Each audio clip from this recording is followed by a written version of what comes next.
Mm. So before we do that, let's do the before lecture chant.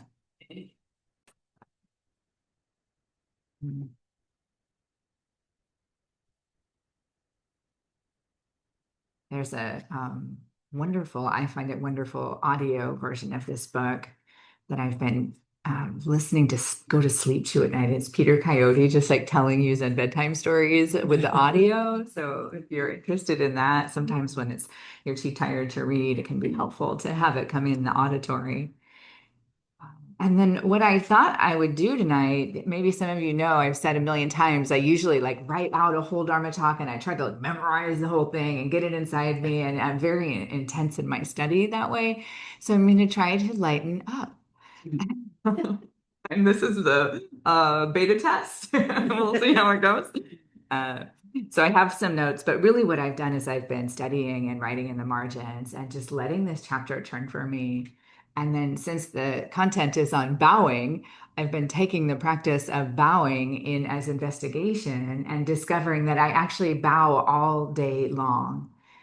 So then in doing inquiry on what is the internal position when I'm bowing, who am I bowing to? What is being evoked or invoked in those moments? Hmm. So I'm going to do a little snippet here, the first part, and then I have a poem to help us out, I hope. So it starts out with this little bit. Bowing is a very serious practice. You should be prepared to bow even in your last moment. Even though it is impossible to get rid of our self-centered desires, we have to do it. Our true nature wants us to. So this is Mary Oliver, and maybe you know this poem. It's called Forgive Me. Angels are wonderful, but they are so, well, aloof. It's what I sense in the mud and the roots of the trees, or the well, or the barn, or the rock with its citron map of lichen that halts my feet and makes my eyes flare, feeling the presence of some spirit, some small god who abides there. If I were a perfect person, I would be bowing continuously. I'm not, though I pause wherever I feel this holiness, which is why I'm so often late coming back from wherever I went. Forgive me. Oh. I love her playfulness here, this verse of, if I were a perfect person, I would be bowing continuously. I want to invite investigation around that. I receive it as she's using it playfully. She's the woman who gives us, we don't have to crawl on our hands and knees, right? That we just let the soft animal of our bodies. So I love that. I imagine it's placed there. I like to imagine it's placed there with that intention. Hmm. Okay, so I did have a couple notes on another thing of why I love bowing. And I'll say that before I start doing some reading. Mm.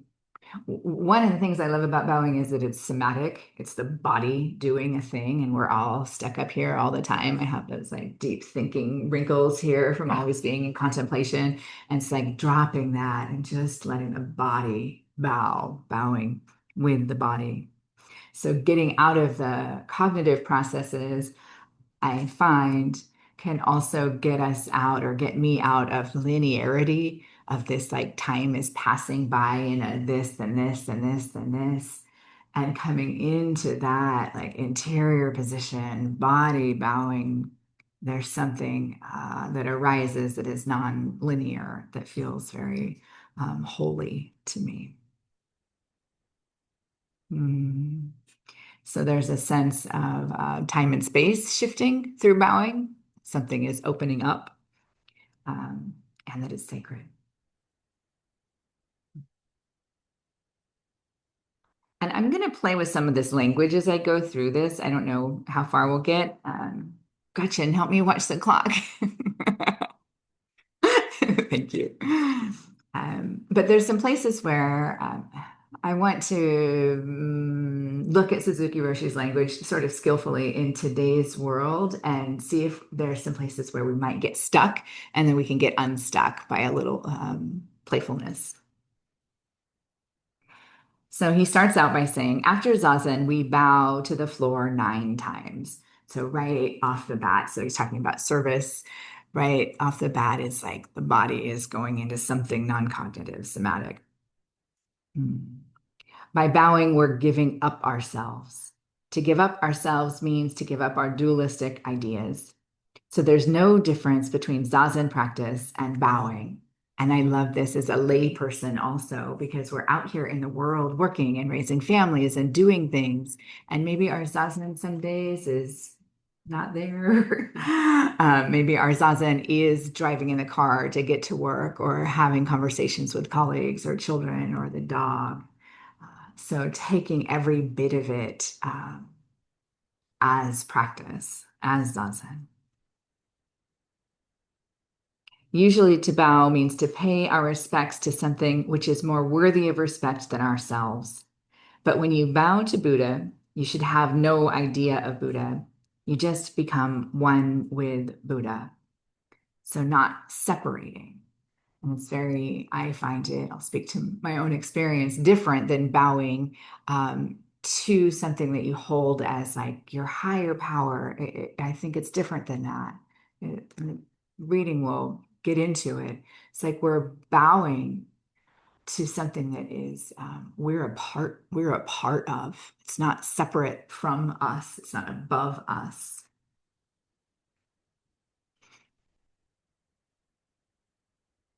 Mm.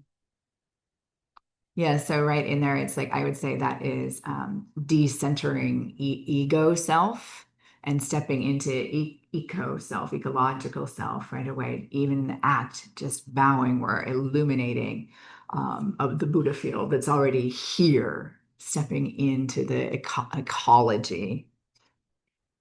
Mhm. My dog ate my glasses, so this prescription is wrong, and I'm going to struggle a little bit. Oh. Okay, so let's see. Mm. Okay, so when you bow to Buddha, you should have no idea of Buddha. You should just become one with Buddha. You are already Buddha himself, or herself, or themselves. When you become one with Buddha, one with everything that exists, you find the true meaning of being. When you forget all your dualistic ideas, everything becomes your teacher, and everything can be the object of worship. And I actually love that word there, worship. Some of you know I recently moved out to the coast, so I am a sea witch now, and I get to go out and worship like all of the things out there, the weird things on the beach. There was an entire sea lion that washed up recently. That was profound, like grief, and also like, wow, look at this whole thing, not leaving anything out.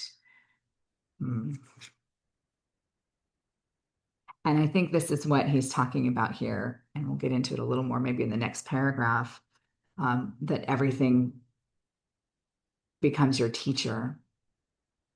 This illuminating the whole web or stepping into awareness of the illuminated web that we're a part of. I think it links into the practice of equanimity. One of the four Brahma Viharas, loving kindness and compassion, joy, joy, joy. We sing with the children, equanimity. And Thich Nhat Hanh translates equanimity as inclusiveness, and that really helped me. I used to think equanimity was like some balancing act I was trying to do as a single parent. It was impossible, like a ballerina trying to stay up on her point shoes. And it's just not going to happen. It's impossible. And I heard that different translation of the Pali word upeka as inclusiveness, and that helped me to feel like, oh, everything is coming in and through that vastness, my whole body, my whole mind. Now I have a wider stance. Right? Hmm. When everything exists within your big mind, all dualistic relationships drop away. So here, big mind immediately makes me think of Dogen's three minds. It's magnanimous mind, big mind, grandmother mind, and joyful mind. Again, it's just vast. It includes everything. Nothing's left out. I would say it's big mind, as I experience, as I think I experience it, is a nurturing awareness, right? Versus our like critical, we need critical thinking, right? But that can feel very narrow. We've come in on a thing. And big mind to me is a nurturing awareness. So we're letting everything exist within the big mind. And then there's no distinction between heaven and earth, man and woman, teacher and disciple. Sometimes a man bows to a woman, sometimes a woman bows to a man, sometimes the disciple bows to the master, sometimes the master bows to the disciple. A master who cannot bow to his disciple cannot bow to Buddha. Sometimes the master and the disciple bow together to Buddha. Sometimes we may bow to cats and dogs. It's really sweet. So I don't love the master and disciple language, but who am I? That's just my personal feeling as I read that. I know what he's getting at. I think we know what he's getting at. Two people practicing together, bow to one another. Mhm. And we were just at Tassajara, San Francisco Zen Center. Family Sangha was just at Tassajara a weekish ago. It's already becoming a blur. And there was a moment that will live in me, I think, forever now, where on the very last night that the children during the week had been preparing, building little spirit houses along the path. You know, this is a practice from Southeast Asia and Japan, the spirit houses, and a beautiful way for them to come into relationship with the sacredness of the land. And when we left the Zendo retreat hall, which is now the Zendo, at the end of the talk on Saturday, the children were all lined up at dusk down the path with little twinkle fairy lights around their houses. Yeah. And everybody came out, and there they all were with their hands in gasho, just down this path. And the invitation to all the adults was to bow, to bow to the children as you went down the path into their creation and their wisdom, like their knowledge for them. As soon as this ask came out about building spirit houses, they're on it. They know, right? That's okay. The land is alive, many of them anyway. So bowing to the land and bowing to the children, wisdom of children.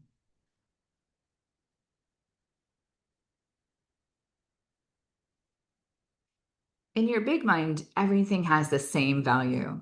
Everything is Buddha himself. You see something or hear a sound, and there you have everything just as it is. In your practice, you should accept everything as it is, giving to each thing the same respect given to Buddha. Here there is Buddhahood, then Buddha bows to Buddha, and you bow to yourself. This is the true bow. And this feels like, as I read it now, I don't have any notes in my margin for this one, but wow, that's not an easy ask, bowing to everything. Right? Someone acting a certain way with us, being in difficult family relationships, meeting conflict, meeting the world, what's happening out there right now. How do we do this? That is the true vow. And I love there's language here like you should accept everything as it is. That doesn't mean and then do nothing. Mm-hmm. It's the first moment, perhaps, is acceptance. Ah, this is what is. Now I have space to discern what happens next. If you do not have this firm conviction of big mind in your practice, your bow will be dualistic. When you are just yourself, you bow to yourself in its true sense, and you are one with everything. I want to say this part again, though. If you do not have this firm conviction of big mind in your practice, your bow will be dualistic. When you are just yourself, you bow to yourself in its true sense. And that to me, like, maybe that's my psychotherapist mind coming online, but I feel it as free from the narratives that are on repeat in my mind or that I have inherited from my family that I am trying to disrupt, that I internalized from dominant culture. When I can bow truly to myself just as I am, there's a sense there of like It's including everything again. Mm. Free from, here's my note, free from limiting beliefs and inherited narratives.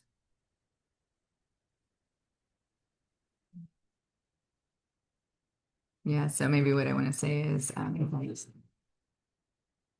getting free from the self-improvement culture of that. Like, oh, here it is. Hi, I see you, old story. You're coming through again. Okay, I can bow to me just as I am right now. Mm. So here's that opening quote. He says, bowing is a very serious practice. You should be prepared to bow even in your last moment. When you cannot do anything except bow, you should do it. I would add here a sense of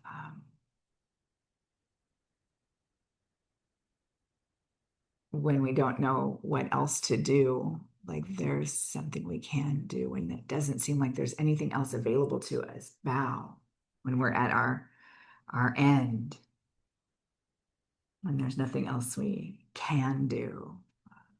Bow. It's lovely poetic imagery or language, but then like I really touch into like what that is. It's a person who's known grief and loss and gender-based violence. Like what do we really do with that? I think why we need Sangha community to help us learn how to actually enact this bowing. Yeah, thank you. If you didn't hear, I said, I think that's why we need Sangha. I think we need one another so we can enact this bowing. So it's not just poetic language, but we find a way to live it, at least some of the time. This kind of conviction is necessary. Bow with this spirit and all, bow with this spirit and all the precepts, all the teachings are yours, and you will possess everything within your big mind. And then, how are we on time? I'm doing all right. Yeah.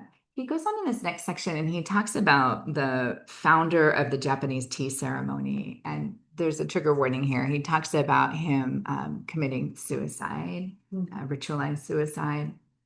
And he says something like, hmm, just before he took his own life, he said, when I have this sword, there is no Buddha and no patriarchs or no ancestors. He meant that when we have the sword of big mind, there is no dualistic world. The only thing which exists is this spirit. This kind of imperturbable spirit was always present in his tea ceremony. I think it's very hard to hear and penetrate what he's talking about here. And maybe, I don't know, for me, there's so much violence in the world. I know many of us have lived through personal experiences of violence. It's hard to hear that or losses if we've lost someone to suicide. So I just hold some questions around this. And what is he pointing to here? What is it that he's getting at? Why was this included here? And I think it comes forward in the next paragraph. He says, he never did anything in just a dualistic way. He was ready to die in each moment. And ceremony after ceremony, he died and he renewed himself. This is the spirit of the tea ceremony, and this is how we bow. And here's the part I think is helpful. He says, bowing helps us to eliminate our self-centered ideas. So that I would language or include language around that moving from ego self to eco self. Bowing helps us move from an egoic self into an ecological self. This is not so easy. It's difficult to get rid of these ideas, and bowing is a very valuable practice. The result is not the point. It's the effort to improve ourselves that is valuable, and there is no end to this practice. So this is very interesting here. It's like this effort to improve ourselves. And in today's context, I think we have to examine the language again. because I receive this culture as self-improvement culture, that there's a violence of self-improvement, that we are supposed to constantly be working on ourselves and buying things and have the $40 basket from Whole Foods to not use the brown bag. Like, it's a violence that's always there of like how to be a good person. So I want to be skillful with that language around improve ourselves. And at the same time, when I read this, actually, my note was, oh, that's Shanti Deva. There is no end to this practice as long as time and space endure and there's beings to be found. It's our four great vows. May I likewise remain to drive away the sorrows of the world, but maybe it's participate in liberation being realized in the world. Yeah, and then he goes into that. He goes into our four. When we bow, the four Buddhist vows are there. I just said them.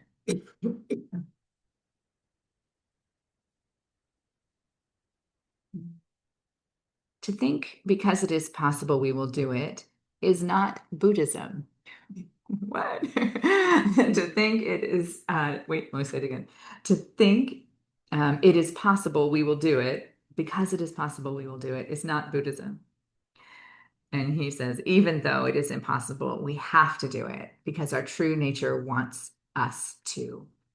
And I love this too. This actually is like, that is the impossible vow. That is our impossible bodhisattva precepts. And we engage them that way, regardless of the impossibility or because of the impossibility. I think it creates a great energy. We can come forward this way. Mm. And that to me feels really relevant in these times of climate crisis, especially that it feels impossible. Like, how do we do this? How do we meet some seemingly impossible thing? And it's like, don't get caught there. Just come forward wholeheartedly. Not only, I'm not just going to give myself to that because I think it's possible, even if it's not, I'm going to give myself wholeheartedly. But actually, whether or not it is possible is not the point. If it is our inmost desire to get rid of our self-centered ideas, we have to do it. And here he's used this phrase now, self-centered ideas, a number of times. And it started to wear on me. It felt like I was being judged, you know? And I think there's something here. We know what he's pointing to. And I wrote something like, if it's our inmost desire to feel our place in the ecology and to fulfill our responsibility to the web, then there's nothing else we can do but proceed, but to make the effort. And he says, and that's when nirvana is there. Feels like Thich Nhat Hanh, like we're already in the pure land. And it's through this acting, our effort, that we recognize it, that we see it and feel it. Before you determine to do it, you have difficulty. But once you start to do it, you have none. Your effort appeases your inmost desire. There is no other way to attain calmness. Calmness of the mind does not mean you should stop your activity. Real calmness should be found in activity itself. We say it's easy to have calmness in inactivity. It is hard to have calmness in activity, but calmness in activity is true calmness. So a few things came up for me in this paragraph, and one was Thich Nhat Hanh, where he says like, you can't stay in the meditation hall when the bombs are falling. You have to get up. You have to act. Once they're seeing, there must be acting. And then in our lineage, it's right here at the heart that we work. It's one of the distinguishing characteristics of Soto Zen is that we work, we act. And I'll come in a moment to Dogen's Genjo Koan, that this is no different from our liberation is through the activity. But there was also something that struck me about the neuroscience of calmness in activity. And maybe I should be skillful because I haven't checked my resources on this one yet. I've checked the references, but I have been hearing whispers that there's some difference in our nervous system of whether we regulate through dopamine or oxytocin, that we're different that way. It's not the same for everybody. And I've been noticing within myself, like sometimes calmness is there through the dopamine, the achievement of a task. I've done a thing. And other times it's there, like I have a sense of regulation and ease through nurturance, like caring for this new puppy. Right? It's like the love is there and it's oxytocin, oxytocin, you feel it coming in. So I just was like, well, I imagine that these early teachings are arising through people's own lived experience of the neurochemistry that's happening through the activity of nurturing awareness. Like calmness becomes possible. We feel it.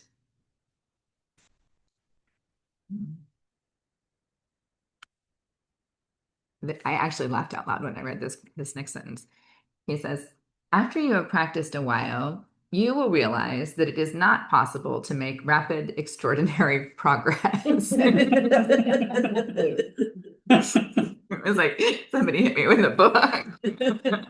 Okay. I find that to be very true. And it took a while for me to get used to the idea.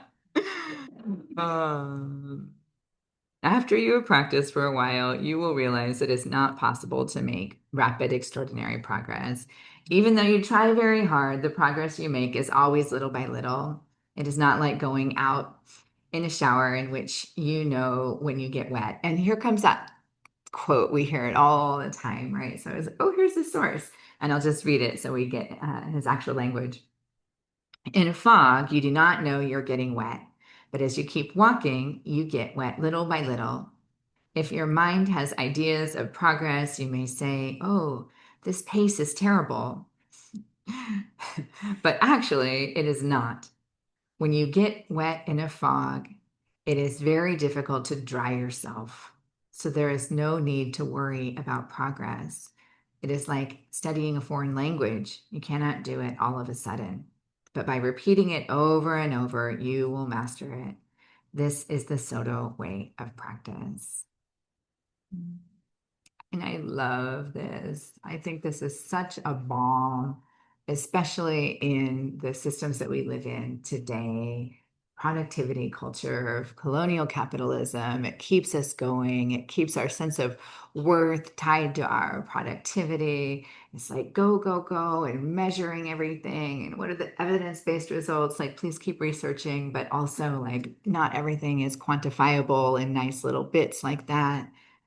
Um, and I immediately thought of, and I looked it up, Thomas Merton. I've been studying a lot since I moved, actually. And he writes to allow oneself to be carried away by a multitude of conflicting concerns, to surrender to too many demands, to commit oneself to too many projects, to want to help everyone and everything is to succumb to the violence of our times. I should just like tattoo it on my arm.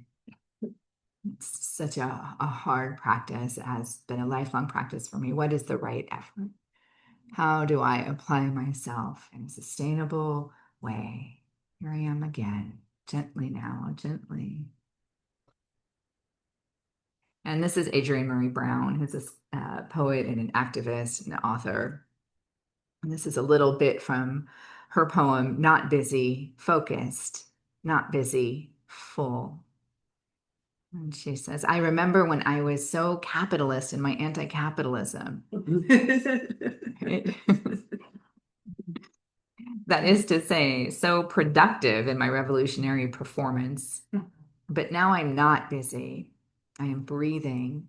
I am moving at the pace my body allows, ever forward, mentored by a tortoise.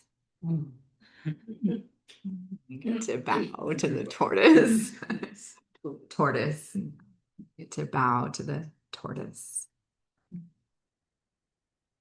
So I said a second ago that I think some of this is pointing to Dogen's Genjo Koan, and that's actualizing the fundamental point that there's no separation between our activity and liberation, that our already enlightened nature is expressed through the doing, through the bringing it forward, one tortoise breath at a time. I think I have a little excerpt from that, and I'll close with it. And I have some questions for us. I hope we can play in these ideas. Mm, I don't know. I wrote something down here. Let's see if I can read it. Something about Thich Nhat Hanh's inclusiveness is here. Not excluding anything from your heart, including everything, engaging in all of it as, engaging in all of it continuously is liberation. Engaging in all of it continuously is liberation. And this is that little bit from the Genjo koan. And so the teacher is fanning himself, and the monk approached and said, "What is the nature?" Oh, he says, "The nature of wind is permanent, and then there's no place it doesn't reach. So why then do you fan yourself? Although you understand that the nature of wind is permanent, you do not understand the meaning of its reaching everywhere." What is the meaning of its reaching everywhere? And he just kept fanning himself. And the monk bowed deeply. So we're back to bowing. The actualization of the Buddha Dharma, the vital path of its correct transmission, is like this.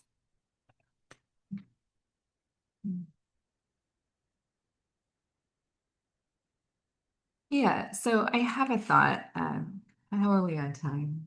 It's been 15 after, so we got about 15. About 15 minutes. How are people feeling? Do you want to just stay here in this space? Like, some of my prompts are like, what's turning for you right now? What are you bowing to? What are you resistant to bowing to? Yeah. You got a long list. And we could do pairs and then come back and just bow, or we could come back and discuss strong preferences, or we could just stay in the whole group. Yeah, yes. Yeah. Whole group? Yeah. Okay, beautiful. And do we stop recording now? Okay, thank you, everybody.